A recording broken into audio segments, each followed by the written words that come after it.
শরীরে এখনো তেজ বেশি, তো এই জন্য এত গরম গরম কথা। তোমার তেজ একটু কমায়া দেই বলে দিছে, জিন্দান খানায় নিয়ে বন্দি করো, খানা দানা বন্ধ, একটা দানা খাইতেও দিবা না, আর এক ফোঁটা পানিও পান করতে দিবা না।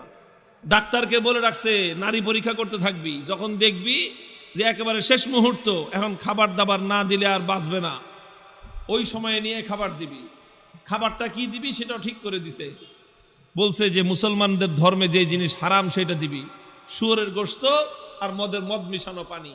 আল্লাহকে বললাম যে আল্লাহ, তুমি পরীক্ষা করতেছো তোমার বান্দার, যে তোমার বান্দা তোমাকে, তোমার দ্বীনকে, তোমার রসুলকে, তোমার রসুলের আদর্শকে কতটা ভালোবাসে, তুমি এটা পরীক্ষা করতেছো। আর এই পরীক্ষা করার জন্য জীবন দিছো মাত্র কয়টা? একটা মাত্র জীবন দিছো। আর ওই একটা জীবন দিয়ে আল্লাহ তোমাকে কিভাবে দেখাবো যে আমি তোমাকে আর তোমার দ্বীনকে কতটা ভালোবাসি? তুমি আমাকে 1000 জীবন দান করতা, একটা একটা করে জীবন তোমার জন্য উৎসর্গ করে তোমার বান্দা আব্দুল্লাহ বিন হুযাফা দুনিয়ার সামনে প্রমাণ করে দিত ঈমানদারের কাছে ঈমানের দাম কত বেশি। উলামায়ে কেরাম, আহলে হক, হকের ঝান্ডাবাহীরা যদি হকের উপর অটল আর মজবুত থাকে, আল্লাহর পক্ষ থেকে সাহায্য আসে, প্রতিপক্ষ মাথা নত করতে বাধ্য হয়।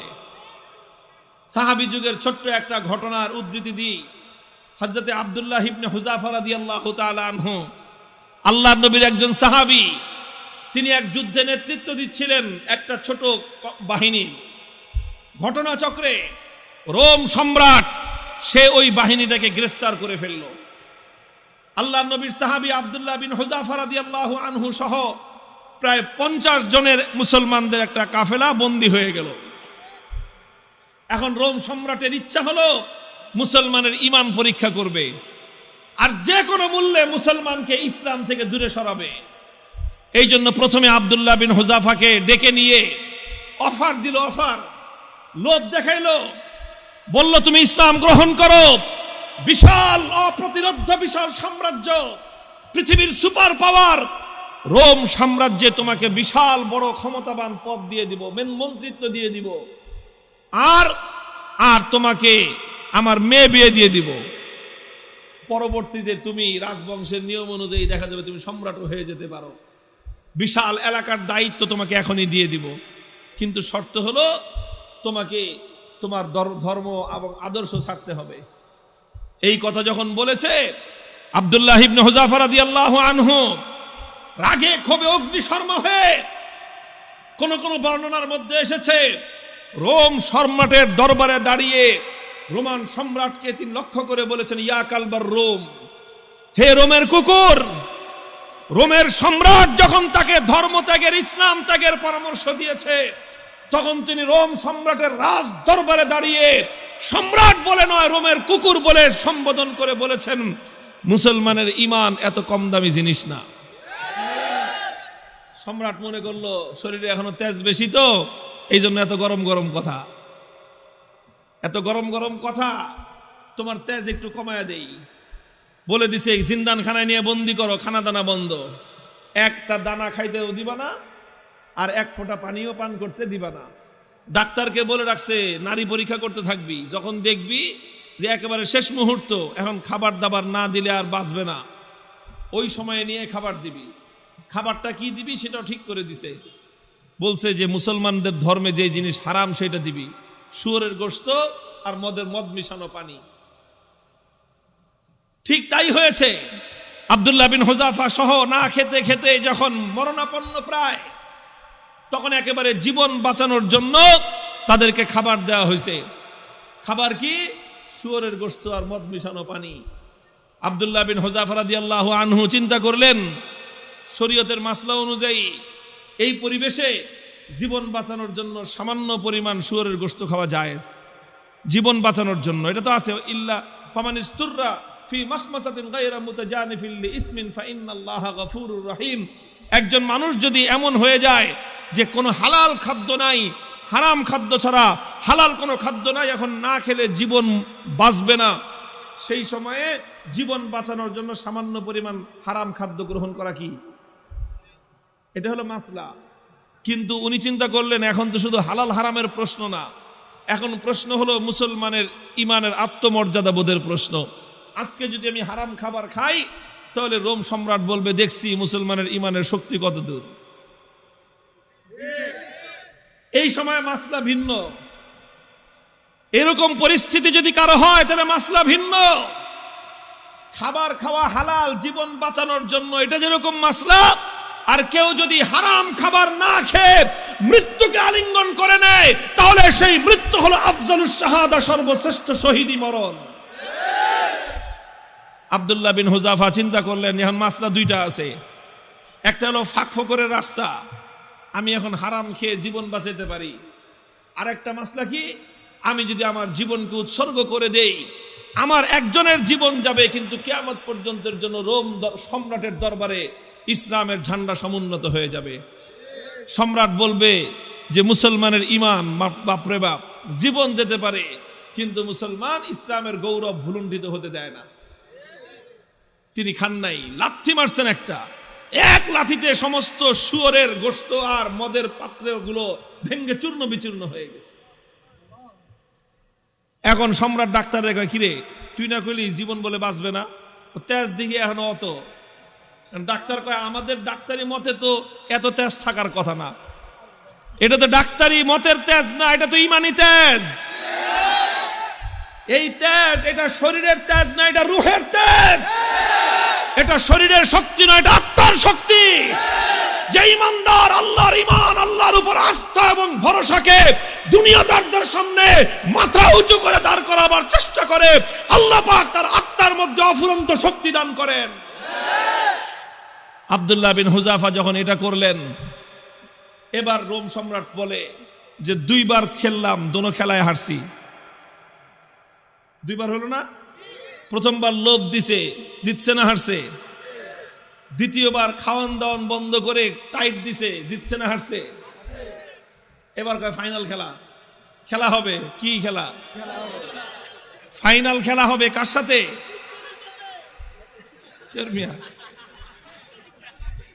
এদের সাথে তো খেলা শেষ করে দিয়ে আসছি তার এলাকায় গিয়ে। ওখানে কোনো খেলা নাই, এখানে তো অফার করেছি আসো, আমাদের দুয়ার সবার জন্য উন্মুক্ত, বন্ধুত্বের হাত প্রসার করে দিয়েছি আমরা। তোমরা ভুল করতে পারো, আমাদের দায়িত্ব হলো তোমাদের ভুল শুধরে দেয়া। রোম সম্রাটের সাথে খেলা হবে আব্দুল্লাহ বিন হুযাফার। একজন হলো সম্রাট, আর একজন তার একজন বন্দী, তার জিন্দানখানার কয়েদি, আর একজন সম্রাট। খেলা হচ্ছে ফাইনাল খেলা। রোম সম্রাট বলল এবার একদম দেখব চূড়ান্ত যে ইমানের তেজ কোন পর্যন্ত হয়। যতজন বন্দী বিশাল বিশাল ড্যাগের মধ্যে পানি গরম করছে, ফুটন্ত গরম দাউ দাউ লেলিহান শিকার আগুন, সেই আগুনের মধ্যে ড্যাগ বসাইছে, বিশাল বিশাল ড্যাগ, খাজা বাবার ড্যাগের মতো। খাজা বাবার ড্যাগ দেখছেন? বাংলাদেশে আছে হলো শাহজালালের মাজারের ড্যাগ একটা আছে, ওটার মধ্যে বালতি নিয়ে নামে একজন সঙ্গ লাগায়া খিচুড়ি উঠাইতে, দেখেন নাই? এরকম বিশাল ড্যাগ, একটা মানুষ যেন আপাত মস্তক সেই ড্যাগের মধ্যে ডুবে যেতে পারে, এত বড় বড় ড্যাগ বানাইছে।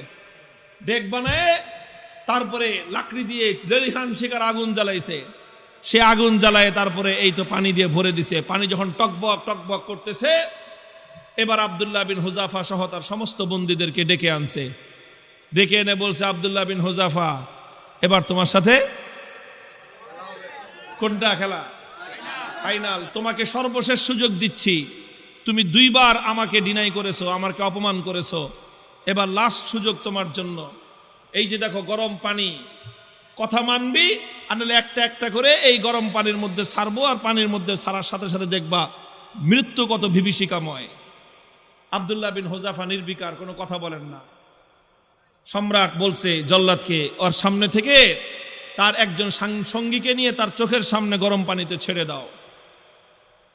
ঠিকই আব্দুল্লাহ বিন হুযাফা রাদিয়াল্লাহু তাআলা আনহু একজন সাথীকে নিয়ে গরম পানির মধ্যে ছেড়ে দেওয়া হলো। মুহূর্তের মধ্যে বিভৎসভাবে তার মৃত্যু হলো, তিনি শাহাদাত বরণ করলেন।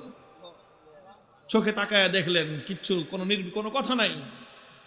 এবার বলল যে এবার ওরে ধরে নিয়ে যাও।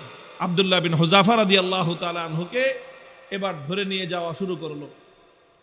বাদশা খেয়াল করতেছে যে মনোভাবটা কি চেঞ্জ হয় কিনা, একটু অন্তত ভয় পায় কিনা। একটু ভয় পাইলেও মনে করবে যে যাক কোন রকম মর্যাদাটা রক্ষা পাইছে, ফাইনাল খেলা ড্র ঘোষণা করে দেওয়ার একটা ধান্দা খুঁজতেছে। যখন আব্দুল্লাহ বিন হুযাফাকে নিয়ে যাওয়া হচ্ছে, ইতিহাসের কিতাবগুলোর মধ্যে লেখা হয় ওনার চোখ দিয়ে দরদর করে পানি পড়তে আরম্ভ করলো। তো বাদশাহ মনে করছে কাম হয়েছে, মনে হয় কাজ হয়েছে, মনে হয় ভয় পাইছে, কেবল ডাক দিছে, এই ফিরে আনো। জিজ্ঞেস করতেছে কি ব্যাপার, ভয় পাইছো? যদি ভয় পেয়ে থাকো সারেন্ডার করো, এখনো তোমার জন্য সে আমার অফার অব্যাহত আছে, তুমি তোমার ধর্ম ছেড়ে আমাদের দলে যোগ দাও, সঙ্গে সঙ্গে আমি তোমাকে রোম সাম্রাজ্যের বিশাল ক্ষমতাবান পদ দিব তোমাকে। আর যদি না মানো তাহলে তোমাকে কিন্তু খালি চোখের পানি দেখে আমি ছাড়বো না, তোমাকে গরম পানির মধ্যে নিক্ষেপ করে নির্মমভাবে তোমাকে হত্যা করব। আব্দুল্লাহ বিন হুযাফা বলেন, কারে তুমি কি মনে করছো এই মৃত্যু দেখে ভয় পেয়েছি? না, তোমার এই মৃত্যুর এই বিভীষিকা দেখে আমি ভয় পাই নাই। তাহলে কান্দো কেন? পরে কান্দি, চোখের আমারে পানি, হে রোম সম্রাট, তোমাকে দেখাবার জন্য নয়, আমার চোখের অশ্রু তো দুনিয়ার কোন মানুষকে দেখাবার জন্য নয়, আমি আমার জীবন সায়ান্নে মৃত্যুর মুখোমুখি দাঁড়িয়ে আমার রব্বুল আলামিনকে দেখানোর জন্য দুফোঁটা তপ্ত অশ্রুর নজরানা তার কদমে পেশ করলাম।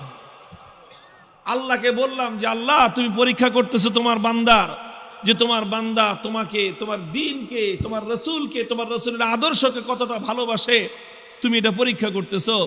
আর এই পরীক্ষা করার জন্য জীবন দিছো মাত্র কয়টা? একটা মাত্র জীবন দিছো। আর ওই একটা জীবন দিয়ে আল্লাহ তোমাকে কিভাবে দেখাবো যে আমি তোমাকে আর তোমার দ্বীনকে কতটা ভালোবাসি? তুমি আমাকে 1000 জীবন দান করতা, একটা একটা করে জীবন তোমার জন্য উৎসর্গ করে তোমার বান্দা আব্দুল্লাহ বিন হুযাফা দুনিয়ার সামনে প্রমাণ করে দিত ঈমানদারের কাছে ঈমানের দাম কত বেশি। তো এই জন্য কান্দি বেটা, আহাম্মক জানি কথাটা। তুই মনে করছিস যে মুসলমান জীবনের মায়ায় কান্দে? আরে মুসলমান তো বিশ্বাস করে যে যতদিন বেঁচে আছি ততদিন কষ্টে আছি, আল্লাহর জন্য জীবন দিব আর জান্নাতে যাব। কি বলেন? সন্দেহ আছে? আল্লাহর জন্য জীবন দেওয়ার মধ্যে আর জান্নাতের মধ্যখানে কোনো দূরত্ব নাই, কোনো দূরত্ব নাই। তুমি জীবন দিবা আল্লাহর জন্য আর জান্নাতে যাবা। তাহলে ভয় কারে দেখাও মিয়া? আমার কাছে একটা জিনিসই আমার বুঝে আসছে, যে বেটা তোমরা যদি বাতিলের উপর থেকে নমনীয় না হতে পারো, আমি হকের উপর থেকে নমনীয় কোন দুঃখে হব? হযরত ওমরের থিওরি ছিল যে আলাইসা কাতলাহুম ফিন্নার ওয়া কাতলানা ফিল জান্নাহ।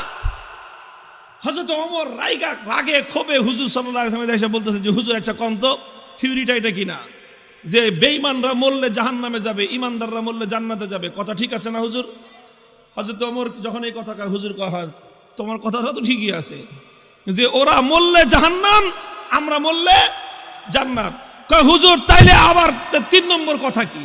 ফালামা নুতি হাযিহি দানিয়াতা ফি দীনিনা। বেঈমান যদি নমনীয় না হতে পারে, মরলে জাহান্নামে যাবে, তাহলে আমি মরলে জান্নাতে যাব, আমি নমনীয় হব কেন?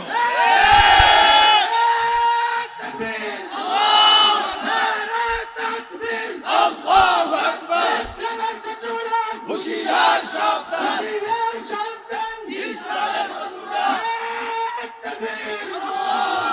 আরে বেঈমানরা যদি বাতিলের পথ ছাড়তে না পারে, ঈমানদাররা হকের পথ ছাড়বে কেন?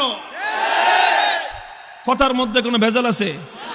হিসাব কিতাব তো ক্লিয়ার, কথা তো পরিষ্কার এখানেই, যে এখানে নমনীয় তো তোমাকে হতে হবে, আমি কেন নমনীয় হব?